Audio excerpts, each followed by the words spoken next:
The fire that changed everything. The sun hung low in the sky, casting a warm amber glow over the modest streets of Cloverfield. The neighborhood was a stark contrast to the towering luxury homes on the other side of the city. Here, houses were small, paint peeled from wooden fences, and lawns grew wild.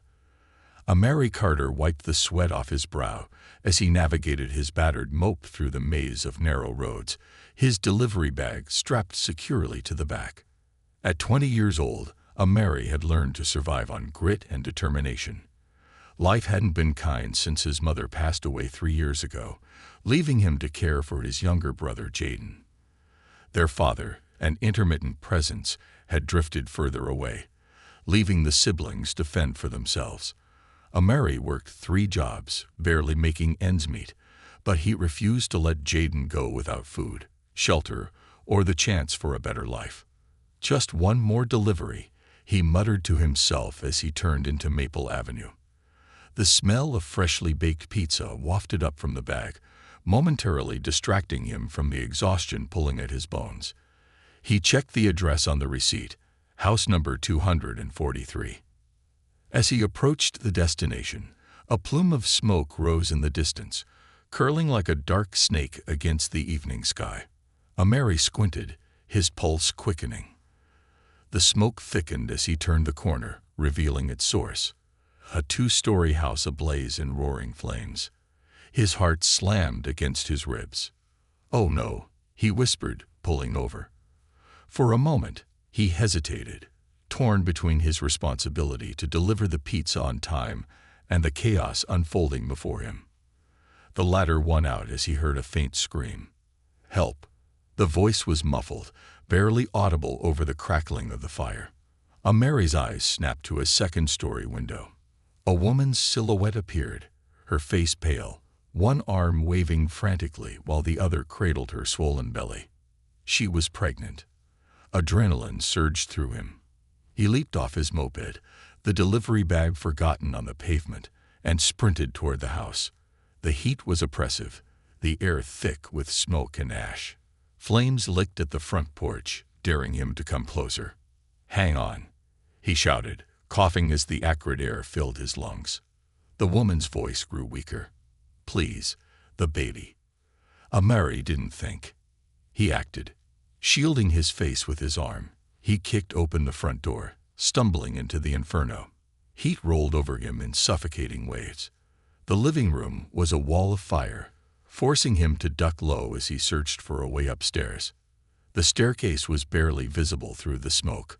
Flames crawled along the banister, and the wood creaked ominously under the strain of the fire. He hesitated for a split second. Every survival instinct screamed at him to turn back, but the woman's cries pulled him forward. "Help me." Her voice was faint but desperate. Amari bolted up the stairs, each step a gamble against collapse. When he reached the 2nd floor, he spotted her slumped against the window frame. Her face was ashen, her breaths shallow. "It's okay," he called, his voice hoarse. "I'm here." She turned toward him, her eyes filled with tears. "The baby." Amari nodded, his jaw set with determination. "We're getting out of here." He looped her arm around his shoulders and supported her weight as they navigated the burning hallway. Each step felt like an eternity. The heat was unbearable, and the ceiling groaned ominously, threatening to give way. As they reached the top of the stairs, a deafening crack echoed through the house, and part of the roof caved in behind them. "Move," Amari shouted, gripping the woman tighter. They stumbled down the stairs, narrowly avoiding falling debris. Flames clawed at their heels as they burst through the front door and onto the lawn. Amari collapsed to his knees, gasping for air. The woman lay beside him, clutching her belly as tears streamed down her soot-streaked face. "Thank you," she whispered, her voice trembling.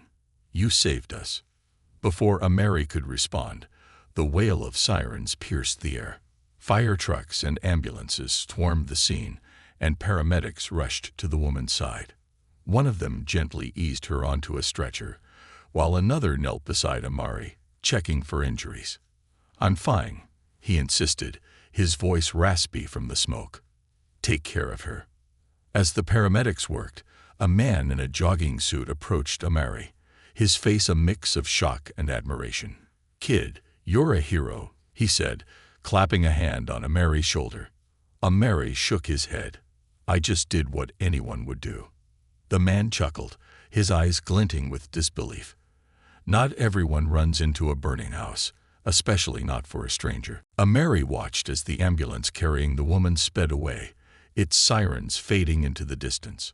The fire had reduced the house to a skeleton, its once pristine facade now a charred ruin.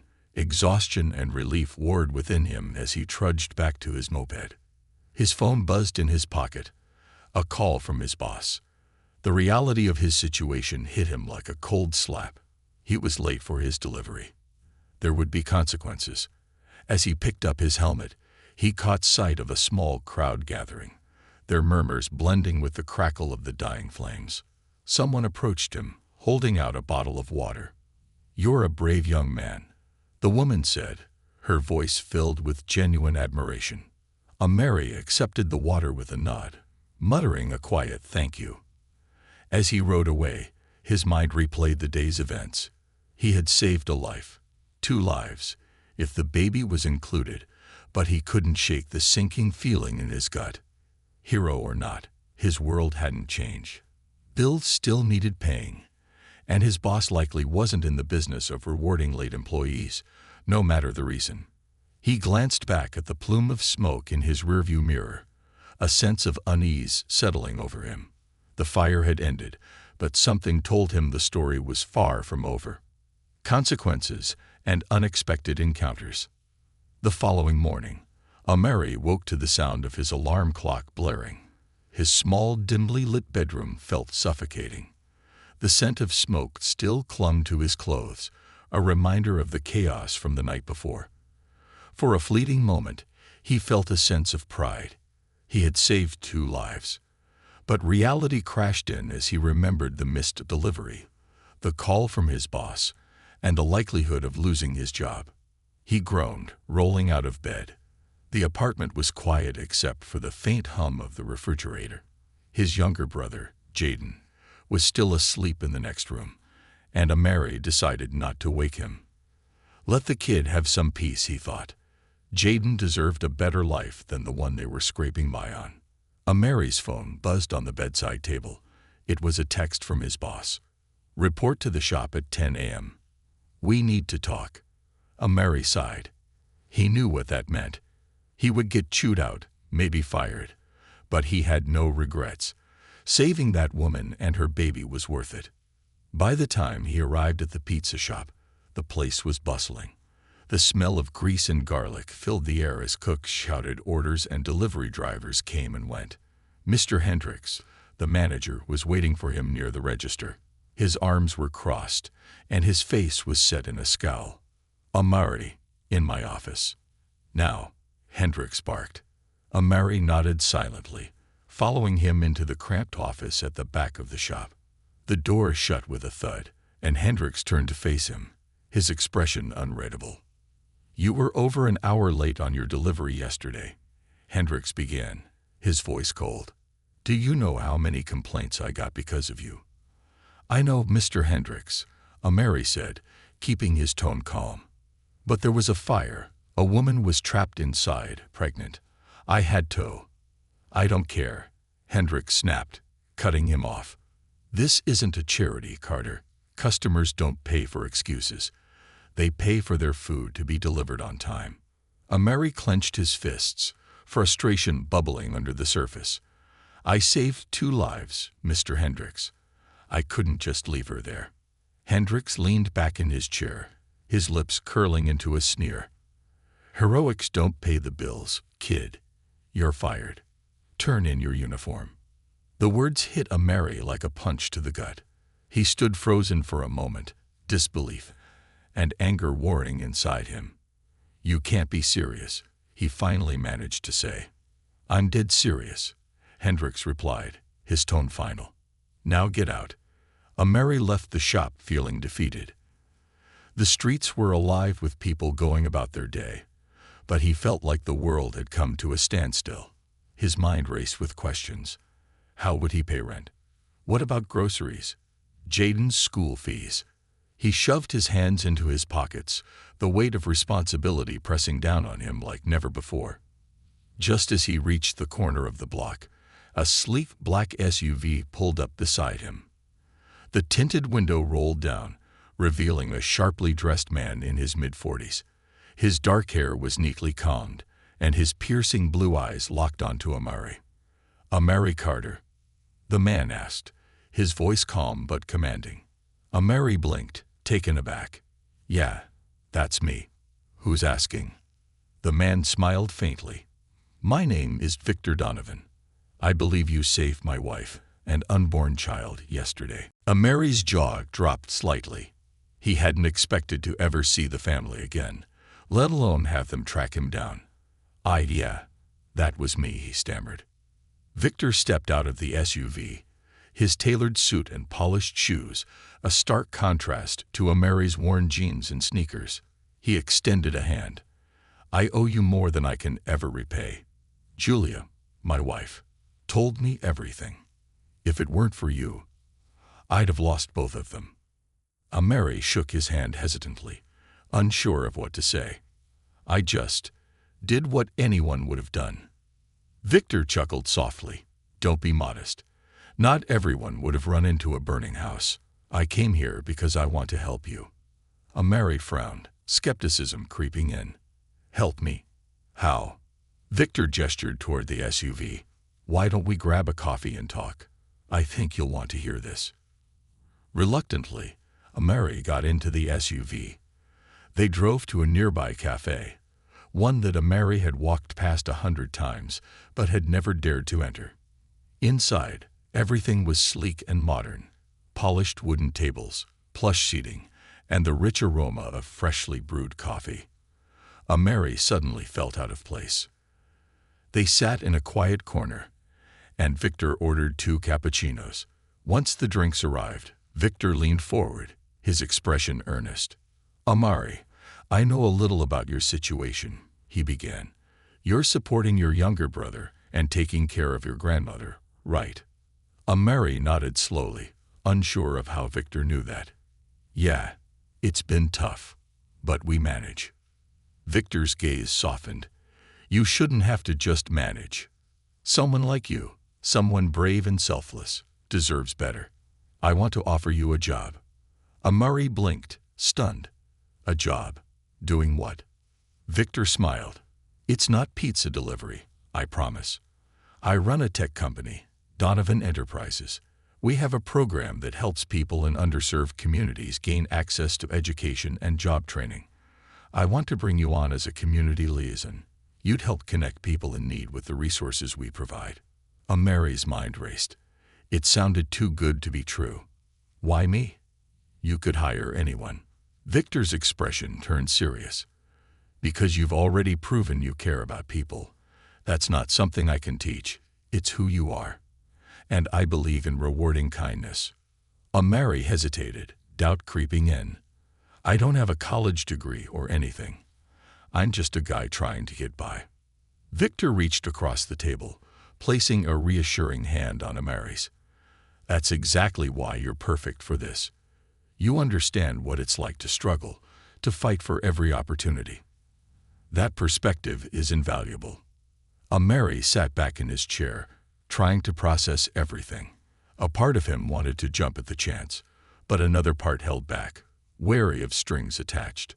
Victor seemed to sense his hesitation. "There's no catch, Amari.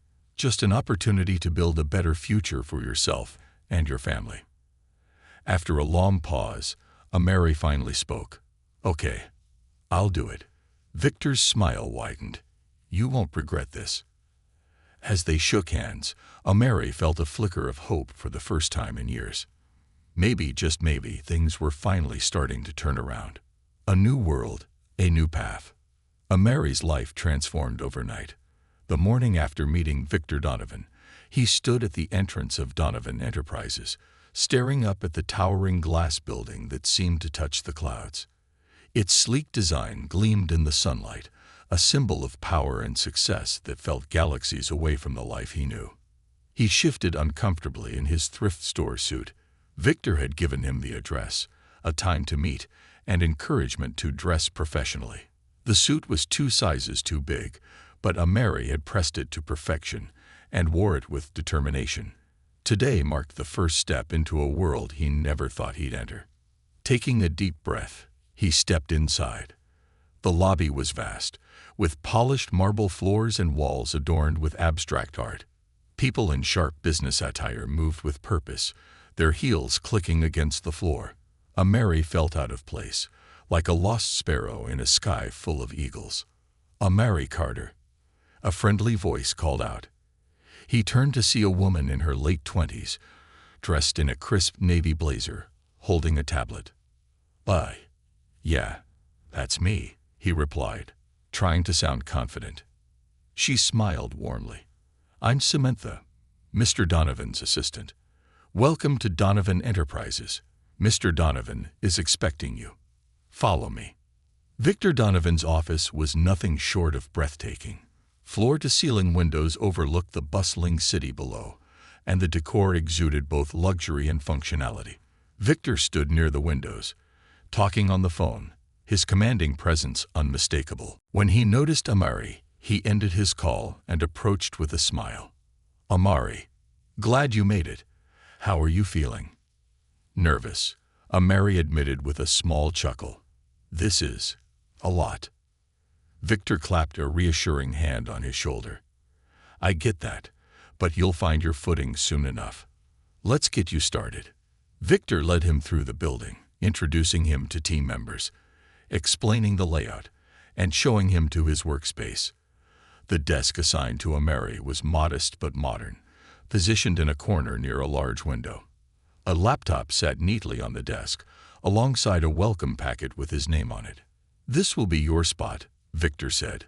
"We'll start you off with training to familiarize you with our programs. Don't worry about making mistakes. We all start somewhere." Amari nodded, still trying to take it all in. "I'll do my best." Victor smiled. "That's all I ask. And remember, you're here because you earned it." The first week was overwhelming. Amari dove headfirst into training sessions, learning about Donovan Enterprises' outreach programs. The company's initiatives were more extensive than he'd imagined: scholarships for underprivileged youth, housing assistance for struggling families, and job placement services for the unemployed. Amari's role as a community liaison would involve meeting with people from similar backgrounds to his own, understanding their needs, and connecting them with the right resources. It was meaningful work, but the learning curve was steep. Each night, he returned home mentally and emotionally drained, but there was a spark of pride in his chest. Jaden noticed the change immediately. "How's the new job?" Jaden asked one evening, perched on the couch with a bowl of cereal. "Intense," Amari replied, loosening his tie. "But good. I'm learning a lot." Jaden grinned. "You look fancy in that suit, like one of those guys in the movies who saves the world with a computer." Amari laughed. "I'm not quite there yet." His grandmother, Ruth, smiled from her recliner, her voice soft but steady. "You're doing something important, Amari. Something that matters. Your mama would be proud." Her words hit him in the chest, but in the best way. He kissed her on the forehead before heading to his room to prepare for the next day. By the second week, Amari began to find his rhythm. He was tasked with visiting a local community center where Donovan Enterprises had a partnership. The goal was to understand the challenges faced by the people there and identify how the company could better support them. As he walked into the center, he felt a wave of familiarity. The worn-down building reminded him of the places he and Jaden used to hang out as kids. A sense of purpose surged within him. This was why he was here. He spent hours listening to people's stories. A single mother struggling to afford childcare. A teenager who wanted to go to college but didn't know where to start. An older man who had lost his job and needed help updating his resume. Each story resonated deeply with Amari, reminding him of his own struggles. When he returned to the office, He compiled his notes and presented them to Victor and the outreach team. To his surprise, Victor praised his work. "You've got a natural talent for this," Victor said during their debriefing. "You connect with people in a way that most can't. That's invaluable." Amari felt a swell of pride. For the first time in years, he felt like he belonged, like he was making a difference. The turning point came during a high-profile charity gala hosted by Donovan Enterprises. Victor insisted that Amari attend, despite his protests that he wasn't gala material. With Victor's encouragement, he rented a tuxedo and prepared for the evening. The event was held in a grand ballroom, with chandeliers sparkling overhead and tables adorned with elegant centerpieces. Amari felt like a fish out of water, but he reminded himself of Victor's words, "You deserve to be here." As the evening progressed, Amari mingled with donors and partners, sharing his story and explaining the impact of the company's programs. His authenticity and passion captured the attention of many, including a prominent philanthropist named Eleanor Hayes. "You have quite the story, young man," Eleanor said, her sharp eyes studying him. "It's rare to see someone so committed to making a difference." Amari smiled, feeling a tinge of self-consciousness. "I'm just trying to help the way others have helped me." Eleanor nodded, impressed. "Keep doing what you're doing. The world needs more people like you." By the end of the night, Amari stood on the balcony, gazing out at the city lights. Victor joined him, a glass of champagne in hand. "You handled yourself well tonight," Victor said, clinking his glass against Amari's soda. "People are taking notice." Amari shook his head with a laugh. "I'm just a guy from the east side trying to figure things out." Victor's expression grew serious. "You're more than that, Amari. You've proven that courage and kindness can change lives. Never forget where you came from, but don't be afraid to embrace where you're going." For the first time in his life, Amari allowed himself to believe that he was capable of greatness.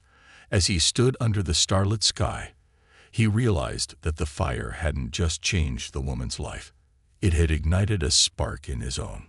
And that spark was just beginning to burn. Challenges and confrontations. The first few months at Donovan Enterprises were a whirlwind. Amari immersed himself in the work, building relationships with community members, bridging gaps between those in need and the resources available, and proving himself as an invaluable part of the team. He still felt the occasional pang of insecurity, walking into boardrooms filled with suits who had years of experience, degrees from prestigious universities, and confidence that seemed unshakable. But his purpose kept him grounded. However, not everyone was as welcoming as Victor. For every kind word or supportive comment, there was a side-eye or dismissive remark. Some colleagues questioned his qualifications outright, hiding their doubts behind polite smiles and patronizing tones. One such confrontation came during a strategy meeting. The room was filled with mid-level managers, each presenting updates on their projects. Amari sat near the end of the table, nervously flipping through his notes as he prepared to discuss his progress with the community outreach program. A woman in her 40s, Melanie, led the meeting. Her tailored suit and sharp gaze radiated authority, and she had been skeptical of Amari from the beginning. As he began his presentation, detailing the impact of a recent scholarship initiative, Melanie interrupted. "Excuse me, Amari," she said, her tone crisp. "I appreciate your enthusiasm, but do you think your lack of formal training or education might limit your ability to assess the program's success accurately?" The room fell silent. All eyes turned to Amari, some curious, others sympathetic. His throat tightened, but he refused to let her see him falter. "I understand your concern, Melanie," he said, his voice steady. "I may not have a formal degree, but I've lived through the challenges our program aims to address. I've walked in the same shoes as the people we're helping. That perspective allows me to connect with them in ways data alone can't. And as for assessing success, the numbers speak for themselves. Enrollment in the program has increased by 40%, and feedback from participants has been overwhelmingly positive." Melanie arched an eyebrow, clearly unimpressed. That's all well and good, but long-term sustainability requires more than anecdotal evidence. We need measurable results and projections. Victor, seated at the head of the table, leaned forward.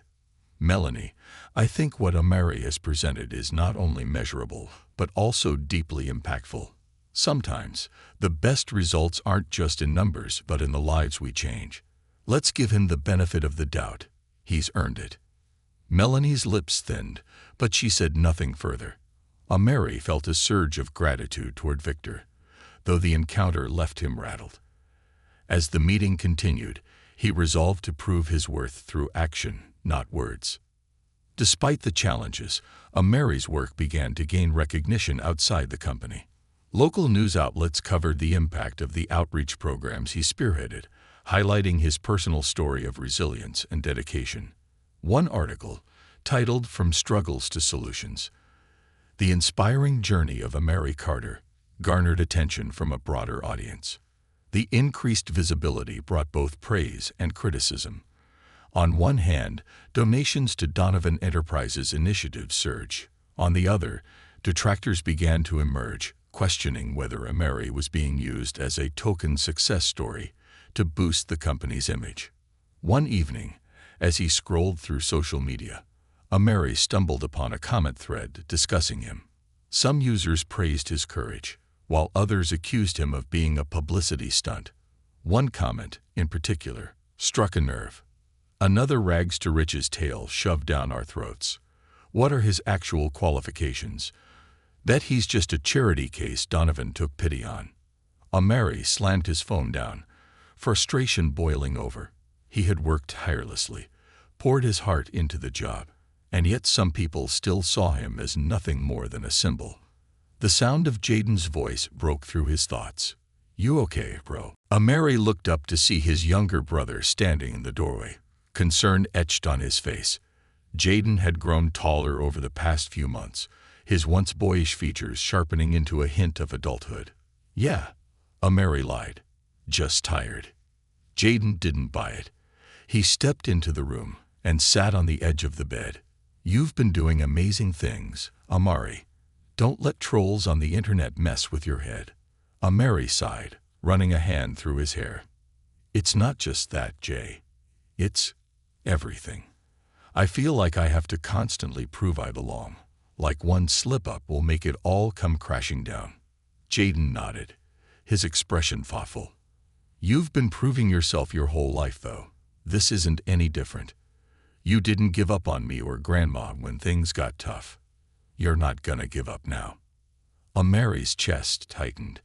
Jaden's faith in him was unshakable, and it reminded him of why he was doing this. For his family, for people like them who needed someone to believe in them. The next morning, Amari arrived at work with renewed determination. Victor had asked to see him in his office first thing, and Amari was prepared for whatever came next. When he walked in, Victor was seated at his desk, reviewing a stack of documents. He looked up and smiled. Amari, good timing. Closed the door. Amari did as instructed, his heart pounding. He took a seat across from Victor, who leaned back in his chair, studying him. I've been keeping an eye on your progress, Victor began. You've exceeded every expectation. The feedback from the community centers has been incredible, and your ideas are reshaping how we approach outreach. Amari's cheeks flushed. Thank you, sir. That means a lot. Victor nodded, his expression turning serious. But with success comes scrutiny. I've seen some of the comments online, and I know they've been weighing on you. Amari's stomach tightened. I'm trying not to let it get to me, but it's hard. Victor leaned forward, his tone firm but encouraging. Listen to me, Amari. You're not here because of pity or charity. You're here because you've earned it. The work you're doing is real, and the impact is undeniable. Don't let anyone tell you otherwise. Amari nodded, feeling a surge of confidence. I won't let you down. I know you won't, Victor said, smiling, which is why I'm assigning you to a new project. It's ambitious, but I think you're ready. He handed Amari a folder filled with documents. As Amari flipped through it, his eyes widened. The project involved creating a new mentorship program for at-risk youth, pairing them with professionals in various industries to provide guidance and opportunities.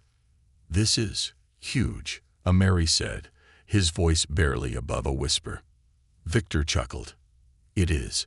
But if anyone can make it happen, it's you." Ameri left the office that day with a sense of purpose unlike any he had felt before. The road ahead wouldn't be easy, but he was ready to face whatever challenges came his way. For the first time in a long time, he felt not only hopeful but unstoppable. Building a legacy. Ameri sat at his desk late into the evening, the city lights twinkling through the large windows of Donovan Enterprises. The folder Victor had given him lay open before him, its contents spread across the desk.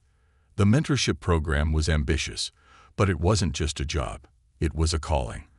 This was his chance to create something lasting, to ensure that others like him had the support and guidance they needed to break free from the cycle of struggle and poverty. He'd spent days poring over every detail of the plan, brainstorming ways to make it effective. The program aimed to pair at-risk youth with mentors from various industries, offering both personal guidance and career opportunities. It wasn't just about jobs, it was about hope. But the stakes were high. This project wasn't a simple outreach initiative. It was a cornerstone of Donovan Enterprises' community impact strategy for the next 5 years. Victor was placing enormous trust in him, and Ameri felt the weight of that responsibility every moment. The first hurdle came in the form of funding. Ameri quickly learned that even the best ideas couldn't come to life without money. He attended meetings with potential donors, presenting the program with as much passion and clarity as he could muster. For many, his personal story was the book. At one such meeting, held in an upscale boardroom overlooking the city, Ameri found himself seated across from Eleanor Hayes, the philanthropist he'd met at the gala. She was a powerful presence, her silver hair neatly coiffed, and her sharp eyes studying him intently as he spoke. "We're not just giving these kids mentors," Ameri explained. "We're giving them a vision of what their future could be. I know what it's like to grow up without that, to feel like the world is stacked against you. This program can change that." Eleanor leaned back in her chair, tapping her pen against her chin. "It's an impressive idea, Mr. Carter. But what makes you so certain it will succeed? Many programs like this fail because they underestimate the complexity of the issues these young people face." Ameri took a deep breath, meeting her gaze head-on. "Because I've lived it. I've been the kid who needed a mentor, who needed someone to believe in me. I know the challenges they face because I've faced them too. And I know this program can work because we're not just offering help. We're building relationships, creating the support system. It's not charity, it's empowerment." Eleanor's expression softened, a small smile tugging at her lips. "I like your conviction, Mr. Carter. I'll commit $500,000 to your program." Ameri's heart raced. "Thank you, Ms. Hayes. You won't regret it." With Eleanor's support and Victor's backing, the mentorship program began to take shape. Ameri assembled a team of passionate individuals, social workers, educators, and professionals from various industries, all united by a shared belief in the program's mission. The next challenge was recruiting mentors. Ameri spent countless hours reaching out to local businesses, colleges, and even individual professionals, selling them on the vision. Some were skeptical, others outright dismissive, but many were inspired by his passion and signed on. Ameri's days became a blur of meetings, phone calls, and site visits. He visited schools and community centers, speaking directly to the youth the program aimed to serve. He shared his story openly, connecting with them on a personal level. At one school, he met a teenager named Malik. At 16, Malik was teetering on the edge of dropping out. He had a sharp mind, but no direction, no one to guide him. "You remind me of my little brother," Ameri said after a long conversation in the school's library. "You've got so much potential, Malik. You just need someone to show you how to use it." Malik looked at him, skepticism flickering in his eyes. "What if I fail? What if I'm not good enough? Mary smiled, his voice steady. Failure's part of the process. I've failed more times than I can count. But every time, I got back up. And so will you. You're stronger than you think. Malik hesitated, then nodded. Okay, I'll give it a shot. As the program's launch date approached, the pressure intensified. Mary worked long hours, often staying late at the office and catching only a few hours of sleep each night. Jaden and his grandmother noticed the toll it was taking on him, but they also saw the fire in his eyes. One evening, Jaden approached him as he sat at the kitchen table, reviewing mentor applications. "You're working too hard," Jaden said, pulling out a chair beside him. Mary glanced up, exhaustion evident on his face. "This has to work, Jay. It's not just a job. It's a chance to help kids like us." Jaden nodded, his voice soft. "I know, but don't forget to take care of yourself too. You can't help anyone if you're burned out." Mary reached out, ruffling Jaden's hair. "Thanks, little man. I'll try." The launch event for the mentorship program was held in the same grand ballroom where Mary had first attended the charity gala. This time, he wasn't a guest. He was the star. The room was packed with donors, mentors, community leaders, and the youth who would benefit from the program. Victor introduced him, praising his hard work and dedication before handing him the microphone. Mary stood at the podium, the weight of the moment settling over him. He glanced at the faces in the crowd, some familiar, others strangers, and took a deep breath. "When I was a kid," he began, his voice steady, "I didn't have a lot of hope. Life was hard, and it felt like the world was against me. But I was lucky enough to have people who believed in me, my grandmother, my brother, and later, Mr. Donovan. They gave me a chance to prove to myself that I could do more, be more." He paused, letting his words sink in. This program is about giving that same chance to others. It's about showing these kids that their dreams aren't out of reach, that they have the power to shape their own futures. And it's about reminding all of us that when we lift each other up, we all rise. The room erupted in applause, but Mary wasn't finished. "To everyone here who is supporting this program, thank you.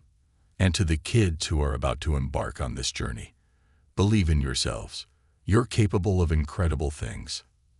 As he stepped away from the podium, he caught Victor's eye. The older man nodded, a proud smile on his face. That night, as Mary stood on the balcony overlooking the city, he felt a profound sense of accomplishment. The fire that had once threatened to destroy everything had instead ignited a new path, a path he was determined to walk, not just for himself, but for every person who needed a hand to reach their potential. The journey wasn't over. In many ways, it was just beginning. But for the first time in his life, Mary felt like he wasn't just surviving, he was thriving. And that made all the difference. A night of reflection and resolve. The applause from the evening's event echoed in Mary's mind as he leaned on the balcony railing, staring at the glowing cityscape below. The cold night air nipped at his skin, but it couldn't touch the warmth spreading through his chest. For the first time, he felt something he hadn't dared to dream of. Pride. He had come so far from where he started. Nights spent worrying about rent, mornings waking up to fight another uphill battle. Now he stood as the architect of something bigger than himself. But as the adrenaline from the evening wore off, the doubts started creeping back in. Was he truly prepared for what lay ahead? Could he sustain the momentum this program had built? And what if he failed, not just himself, but the kids who were counting on him? Victor stepped onto the balcony, breaking Mary's train of thought. He held 2 glasses of sparkling cider, offering one to Mary with a knowing smile. "You did well tonight," Victor said, taking a sip from his glass. "Better than well, actually. You inspired everyone in that room." Mary nodded, his gaze still fixed on the skyline. "It's just a lot, you know. I've never done anything like this before. What if I mess up?" Victor chuckled softly, setting his glass on the balcony railing. You're going to mess up, Amari. That's part of the process. What matters is how you handle it. No one expects perfection. They expect effort, heart, and the ability to learn from mistakes. And you've already proven you've got all three. Amari turned to face him, his expression thoughtful. Sometimes it still feels unreal. Like, why me? Why do I get this chance when so many others don't? Victor's gaze softened, and he placed a hand on Amari's shoulder. Because you didn't just take the chance, you earned it. When you ran into that fire, you didn't know who you were saving or what would come of it. You acted out of courage and selflessness, and that's rare. That's why you're here, and that's why you'll succeed. Amari nodded slowly, Victor's words sinking in. For the first time in weeks, he felt a flicker of calm in the storm of his thoughts. Back at home later that night, Amari found Jaden sitting at the kitchen table, a bowl of cereal in front of him and homework scattered around. It was a familiar scene, one that grounded Amari no matter how chaotic life became. "You're up late," Amari said, setting his keys on the counter. Jaden shrugged. "Couldn't sleep. How'd the big event go?" Amari sat across from him, a tired but genuine smile on his face. "It went well. Better than I expected." Jaden grinned. "Told you it would. You're like a superhero now." Amari laughed, shaking his head. "Not quite, but thanks for the vote of confidence." Jaden's expression grew more serious. "I'm proud of you, Amari. You've done so much, not just for us, but for everyone you're helping. Mom would be proud too." The mention of their mother brought a lump to Amari's throat, but he managed a nod. "Thanks, Jay. That means a lot." They sat in comfortable silence for a while, the hum of the refrigerator the only sound in the room. Amari realized that moments like this, simple, quiet, and filled with love, were what made everything worth it. The next day, Amari threw himself back into work. The program's launch was only the beginning, and there was still so much to do. He spent hours refining the mentorship structure, meeting with community leaders, and conducting training sessions for the mentors. But the challenges kept coming. Some mentors struggled to connect with their assigned youth, while others underestimated the time and effort required. Amari dealt with each issue head-on, drawing from his own experiences to guide both mentors and mentees. One day, a mentor named Greg, a successful tech entrepreneur, approached Amari with concerns about his mentee, Malik. "Amari, I don't think I'm getting through to him," Greg admitted. "Every time we meet, he's distant, uninterested. I'm not sure I'm the right person for this." Amari nodded, understanding the frustration.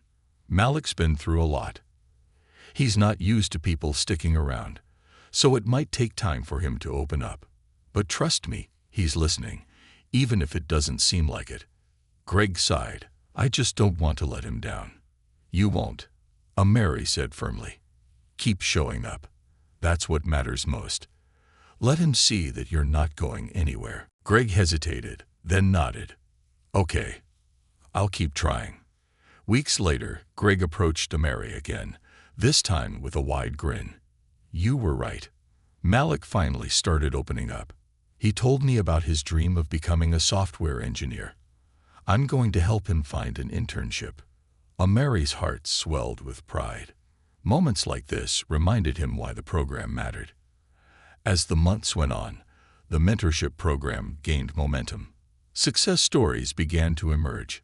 Students getting internships, young adults enrolling in college, and families finding new hope. Each victory, big or small, was a testament to the program's impact. Amari, however, remained humble. He knew the work was far from over, but he was no longer daunted by the challenges. Instead, he saw them as opportunities to grow, to learn, and to make an even greater difference. One evening, as he left the office, Victor stopped him in the hallway. "You've done an incredible job, Amari," Victor said. "I hope you know that." "Thanks, Victor," Amari replied. "But there's still so much more to do." "There always will be," Victor said with a knowing smile. "But that's the beauty of it. You're building something that will outlast both of us. That's the definition of a legacy.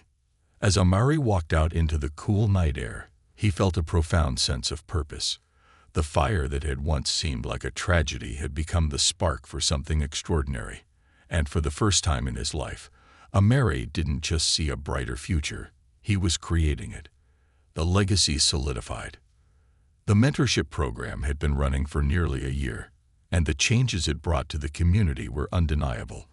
Amari often found himself reflecting on how much had changed in such a short time, not just for the program's participants but for himself. He was no longer the uncertain young man struggling to find his place. He had become a leader, a mentor, and an example for others to follow. But with success came greater challenges.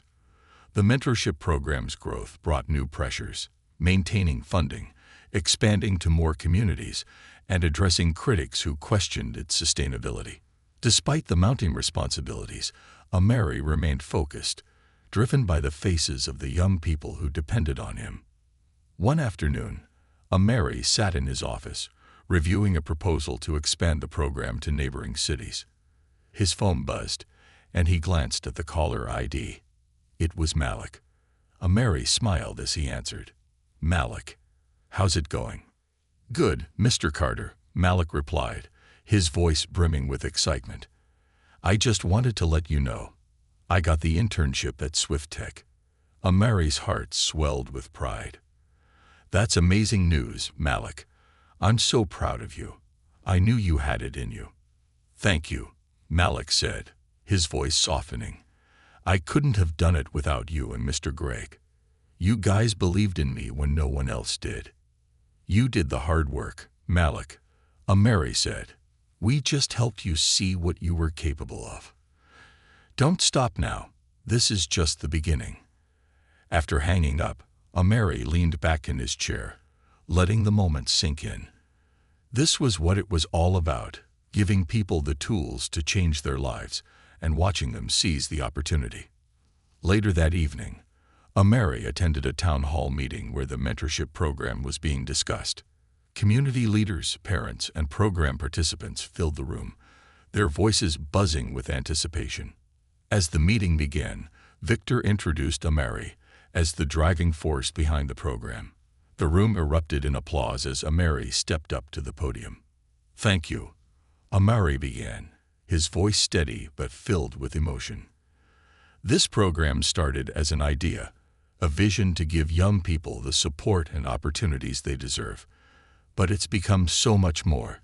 It's a testament to what we can achieve when we come together, when we believe in each other, and when we refuse to give up on our dreams."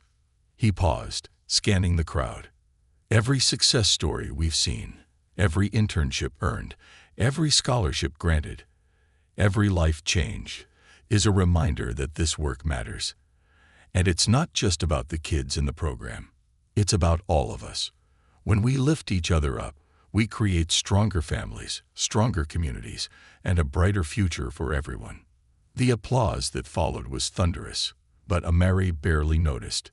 His focus was on the faces in the crowd, the hopeful eyes of the youth, the proud smiles of their parents, and the unwavering support of his team.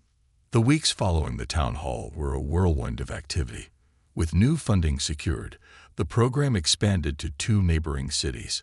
Amari spent long hours traveling between locations, meeting with mentors, and ensuring the program's core values were upheld. One evening, after a particularly grueling day, Amari returned home to find Jaden waiting for him with a small cake and a handmade card. "What's this?" Amari asked, setting down his bag. Jaden grinned. "It's for you. To celebrate the program's expansion. I figured you deserved something special." Amari chuckled, pulling Jaden into a hug. "Thanks, Jay. You didn't have to do this." "I know," Jaden said, his voice muffled against Amari's shoulder. "But you've done so much for me, for Grandma, and for everyone else. You deserve it." As they sat at the table, sharing the cake, Amari realized just how far they'd come. The nights of worrying about where their next meal would come from seemed like a distant memory. They weren't just surviving anymore. They were thriving. The mentorship program reached a milestone on its one-year anniversary. A gala was held to celebrate its success, with participants, mentors, and supporters coming together to reflect on the journey. Mary stood at the entrance, greeting attendees as they arrived. Eleanor Hayes was one of the first to approach him. "Mary, this is extraordinary," she said, gesturing to the beautifully decorated ballroom. "I always knew you'd do great things, but this exceeds all expectations." "Thank you, Miss Hayes," Mary said, humbled by her praise. "But this isn't just me. It's everyone who believed in the vision and worked to make it a reality." Victor joined them, his expression filled with pride. "And none of it would have happened without you, Mary. You turned a simple idea into something truly transformative." The evening was filled with speeches, performances by participants, and testimonials from those whose lives had been changed by the program. One by one, young men and women shared their stories, how the mentorship program had given them confidence, guidance, and hope. As the night drew to a close, Mary found himself on the balcony, looking out at the city once more. Victor joined him, holding 2 glasses of champagne. "To the future," Victor said, raising his glass. Mary clinked his glass against Victor's, a small smile on his lips. "To the future." Victor studied him for a moment before speaking. "You've built something incredible, Mary, but I have a feeling this is just the beginning." Mary nodded, his mind already racing with ideas for what came next. "There's so much more we can do. More communities to reach, more kids to help." Victor chuckled. "I have no doubt you'll make it happen." As the city lights sparkled in the distance, Mary felt a deep sense of fulfillment. The fire that had once seemed like a devastating tragedy had become the spark for something extraordinary. It had ignited not just a new path for himself, but a movement that would continue to grow, touching lives far beyond what he'd ever imagined. This wasn't just a job or a program. It was his legacy.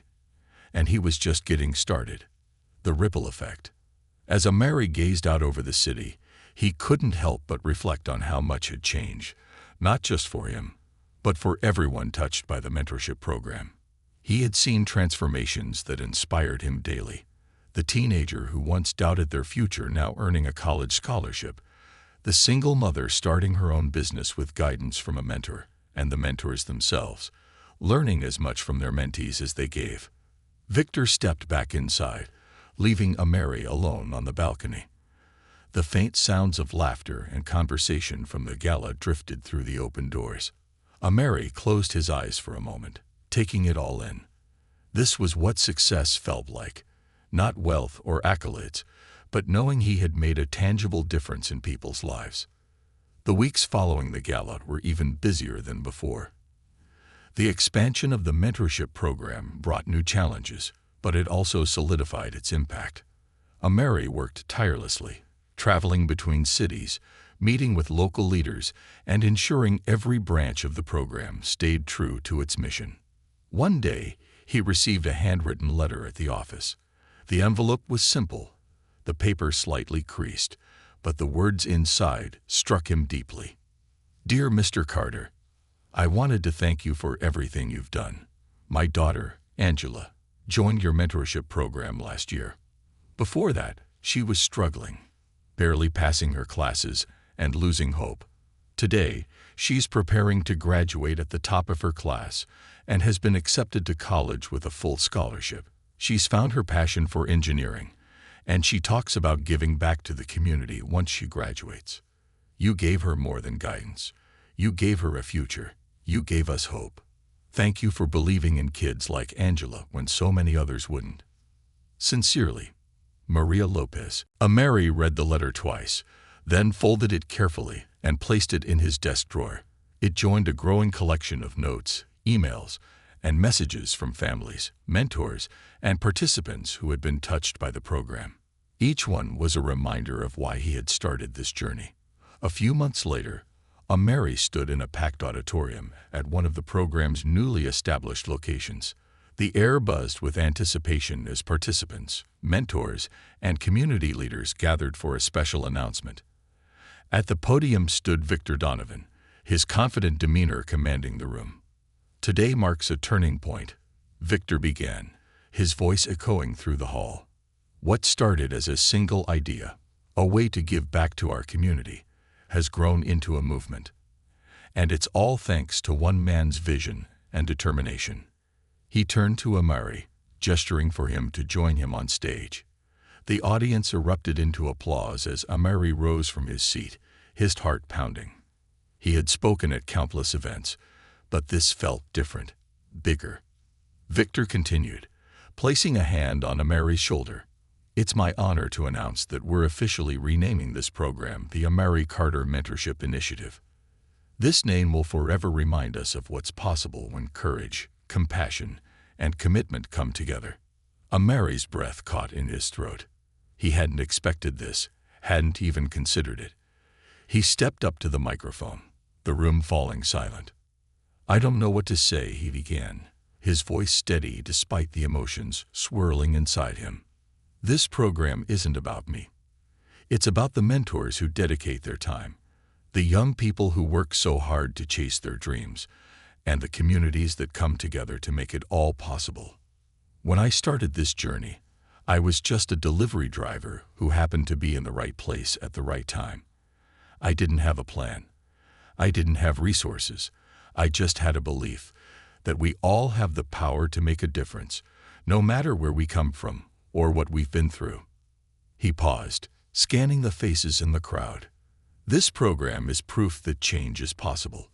And while I'm deeply honored by this recognition, I want everyone here to remember, this isn't the end. This is just the beginning. Together, we can do so much more." The applause was deafening, but Amari barely heard it. He was too busy imagining the future, a future where the initiative reached every corner of the country, where every young person had the chance to succeed, and where communities thrived because people chose to lift each other up. That evening, Amari returned home to find Jaden waiting for him on the couch, scrolling through his phone. "You're all over the news," Jaden said with a grin, holding up his phone. "They even named the program after you. You're, like, famous now." Amari laughed, sitting beside him. "It's not about fame, Jay. It's about what we can build." Jaden nodded, his grin softening into a thoughtful smile. "I know. But you deserve this, Amari. You've worked so hard. Mom would be proud." Amari's eyes stung, but he smiled through it. "Thanks, little man. That means a lot." Years later, the Amari Carter Mentorship Initiative became a national model for community-based support programs. Amari continued to lead the charge, expanding its reach and impact. His story inspired countless others to believe in the power of kindness, courage, and the willingness to act. But for Amari, the greatest reward wasn't the recognition or success. It was the lives he had touched, the letters from families, the smiles of mentees at graduation, and the knowledge that his work had created a ripple effect that would last for generations. As he stood on the balcony of his office one evening, watching the city lights flicker, he reflected on how far he had come. The fire that had once seemed like a devastating tragedy had sparked something far greater than he could have imagined. And as he gazed out at the horizon, he knew one thing for certain. This was only the beginning of what he could do.